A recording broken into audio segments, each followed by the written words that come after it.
প্রিয় দর্শক, কৃষি ও কৃষক বান্ধব কৃষক কৃষানি ইউটিউব চ্যানেলে আপনাকে স্বাগতম।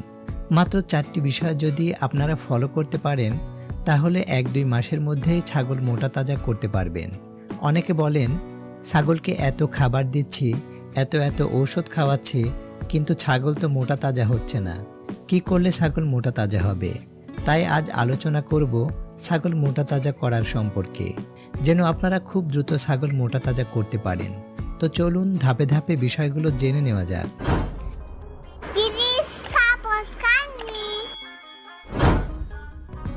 ছাগল মোটা তাজাকরণের প্রথম ধাপই হলো ছাগলকে পরজীবী মুক্তকরণ। ছাগলের আন্ত ও বহি পরজীবী অর্থাৎ ছাগলকে সম্পূর্ণভাবে কৃমিমুক্ত করতে হবে। কারণ ছাগল কৃমিমুক্ত না হলে আপনি ছাগলকে যতই পুষ্টিকর খাবার আর ঔষধ খাওয়ান না কেন, ছাগলের কোনো লাভ হবে না। সব কিছুতেই ভাগ বসাবে কৃমি। তাছাড়া কৃমির কারণে ছাগল খাবার খেতে অনীহা দেখাবে, ছাগলের পায়খানাজনিত নানান সমস্যাও দেখা দিবে। তাই মোটা তাজা করতে ছাগলকে প্রথমেই কৃমিমুক্ত করে নিন। ছাগল কৃমিমুক্ত হওয়ার পর দ্বিতীয় ধাপ হলো ঔষধ। কৃমিমুক্তকরণের পরপরই ছাগলকে লিভার টনিক ও জিঙ্ক খাওয়াতে হবে।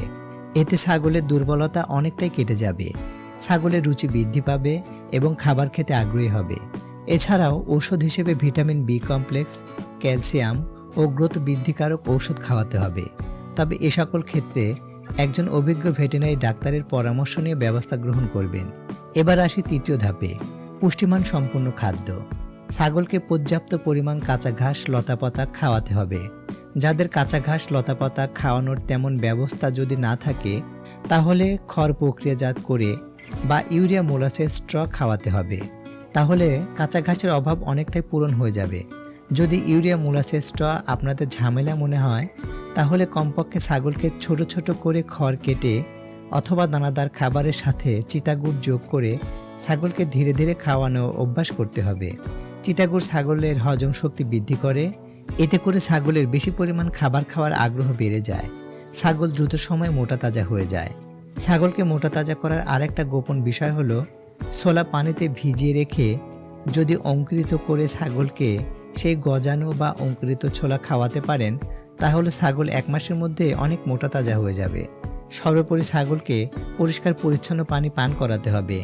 সর্বশেষ চতুর্থ ধাপ হলো পরিষ্কার পরিচ্ছন্নতা। ছাগলের প্রতি যত্নশীল হন। কর্দমাক্ত বা স্যাঁতসেঁতো জায়গায় ছাগলকে না রেখে পরিষ্কার পরিচ্ছন্ন জায়গায় ছাগল লালন পালন করতে হবে। ছাগল পালনের মাধ্যমে আপনার সফলতা কামনায় যদি এ ব্যাপারে আরও কিছু জানার থাকে তবে কমেন্ট করতে পারেন। ভিডিওটি ভালো লাগলে লাইক ও শেয়ার করে ছড়িয়ে দিন অন্যদের উপকারের স্বার্থে, এবং অবশ্যই চ্যানেলটি সাবস্ক্রাইব করে পাশে থাকা বেল বাটনটি অল করে দিতে ভুলে যাবেন না। ধন্যবাদ।